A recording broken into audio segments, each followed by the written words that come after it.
going on, you guys? Nick here with Nick Strength and Power. I've got a couple of interesting stories for you guys today. The first story that I've got for you guys today, an update on Samson Dauda.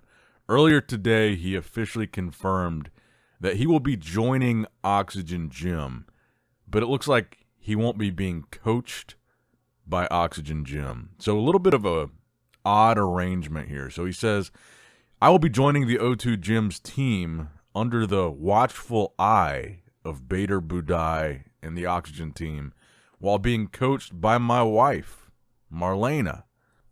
I want to say thank you to Bader Budai and the O2 Gym's team for being so welcoming to me and my wife. We truly appreciate this opportunity. Let the next chapter begin. So a very interesting way of wording this, and I know a lot of people are really tapped into what Samson has been doing because there's been so many things with Samson lately that I think a lot of people view as odd behavior. The most recent one on Dennis James's podcast, Dennis and Milos. I don't know if Chris Cormier said this, but Dennis and Milos apparently are both blocked by Samson on Instagram. So not only did Samson eventually leave Milos as a coach, and that whole initial leaving Milos thing was odd and left people with a lot of questions because he really just didn't acknowledge Milos anymore and moved on without really saying anything. Milos posted that he and Samson had stopped working together, but Samson kind of didn't ever officially publicly acknowledge it back then.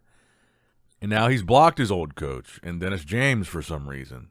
And then you also had the whole right before the Arnold Classic UK, after he had left Milos, the whole him saying that he feels like his body's shutting down and he's going to go to the hospital. Then the next day saying, I'm fine now, guys, feel a lot better, I'm still competing.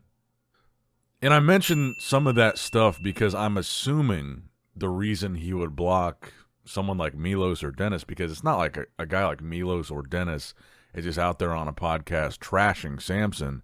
I'm assuming they were discussing the Oxygen Gym situation because it seems like they, and a lot of other people, think the Oxygen Gym is a weird fit and maybe a bad fit for Samson.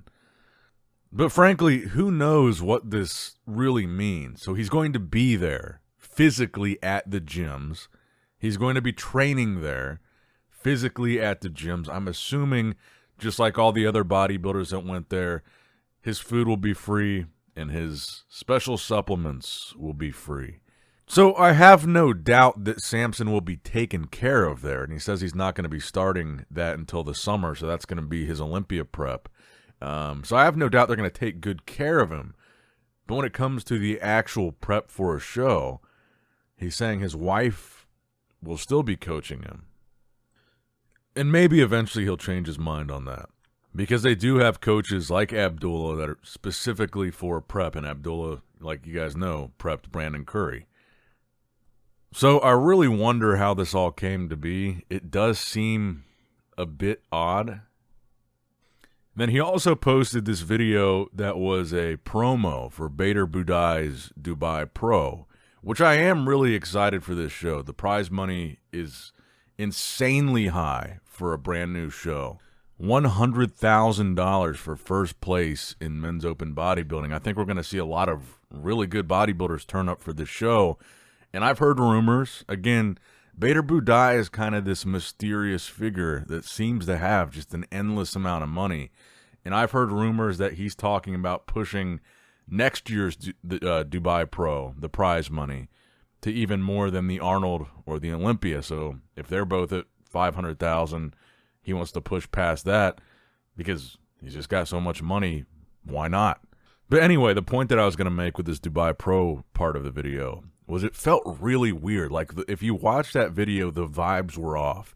It felt kind of like a hostage video. Like he was being forced to say, you know, all these nice things about the Dubai Pro. It just had a weird vibe to it. So it just makes me wonder more about what the exact arrangement is going to be here of him staying at Oxygen Gym, training there, eating there, but still being coached by his wife. If he's being like paid a salary for this. And I don't know, man. I just kind of agree with a lot of the other people that have said a similar thing. Oxygen Gym, if that's going to be his prep for the Olympia, even though he says his wife is coaching him, it's just that Oxygen hasn't really shown in men's open bodybuilding at the Olympia to be a Olympia-winning, game-changing factor in the past how many years? 5? And no disrespect to Brandon Curry. He's a great Mr. Olympia, but he's the only top guy they've got, and he's been dropping kind of slowly every year in placings. But I think it's definitely going to be interesting to see how this all plays out. And let me know what you guys think in the comments down below about Samson Dauda joining Team Oxygen Gym. Now, we've also been getting a few physique updates from Hunter Labrada. And apparently he's now weighing over 300 pounds. He had said that in the caption of this posing video here. And then he also posted a screenshot of the scale at 301.4 pounds. So Hunter has definitely been doing some growing in this offseason. He also says in this caption, couple more weeks and it's time to do the damn thing. Stoked for Pittsburgh and the New York Pro in the meantime. So obviously he's going to be guest posing at the Pittsburgh Pro. Obviously, he's not competing in the New York Pro, but he still hasn't, at least I haven't seen him say what show he's doing between those shows and the Olympia, because he does need to qualify. So I'm assuming he means a couple weeks after Pittsburgh and New York, he's going to be starting his prep for whichever show he intends on doing to qualify for the Olympia. And I'll be honest, while I feel that Hunter has certainly improved by adding on all this size, he's definitely made clear improvements to his back. I think that was one of the most noticeable areas for him. But I will say, his stomach was getting criticized quite a bit the last couple of years. And in some of those transformation pictures that he posted between last year and this year, I feel like the midsection is sticking out even more now that he's put on more size. I think it's going to be an issue for him. And I like Hunter's physique. I really do. But I'm going to be honest, I am worried about that midsection. But let me know what you guys think in the comments down below. Now, next up in the news, unfortunate news for Flex Lewis, who injured himself on vacation, which totally sucks. He says day 1 of his vacation in the Cayman Islands and his surgery scheduled for tomorrow, which would be today. I refuse to let it ruin mine and Allie's time, sucking it up in Flex fashion. That's kind of an interesting play on words, Flex. Sucking it up in Flex fashion. Hoping for the best and realizing as soon as the bruising occurred, I knew it was a tear. The video was shot on last day.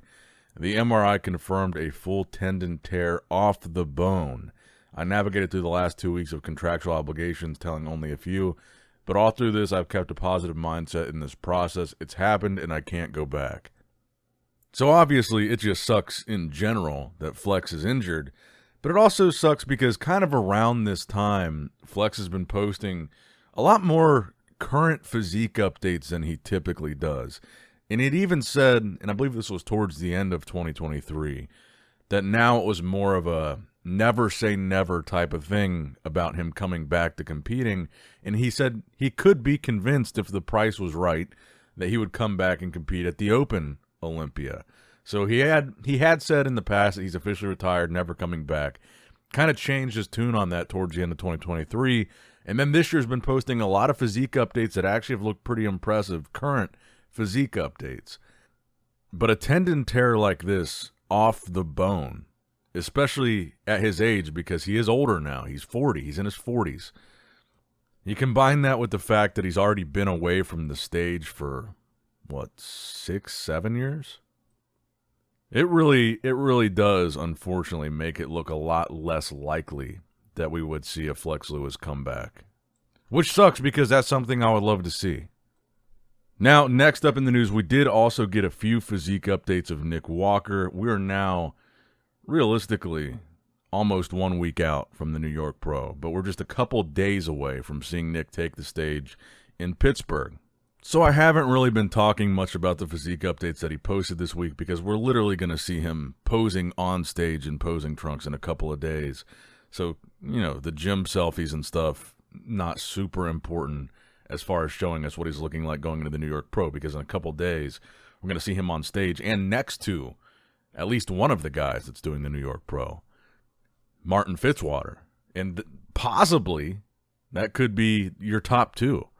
But yeah, not much to say about the Nick Walker updates that I haven't already said. A lot of the ones, especially the more recent ones, he looks very impressive, and I think he's still kind of solidified as the favorite to win New York. But we're really going to see in just a couple of days in Pittsburgh exactly how he looks at 1 week out.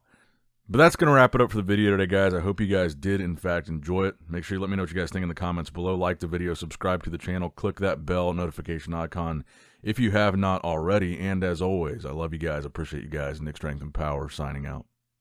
All right, guys, don't forget to click that like button and subscribe to this channel if you enjoy the content. Also, check out my Instagram at NICKS&P, my Facebook page, which is simply Nick Strength and Power, my secondary YouTube channel, Nick Strength and Vlogs, for vlogs and bonus content that you will not see on this channel, and consider subscribing to my third YouTube channel, Nick Strength and Pokemon, which is all things Pokemon and trading card games, completely unrelated to this channel. So if you're into that, give that one a look. And all links to merchandise and social media will be in the description box below. If you guys want a Nick Strength and Power t-shirt, that will be in the Shopify link below. Have a great day.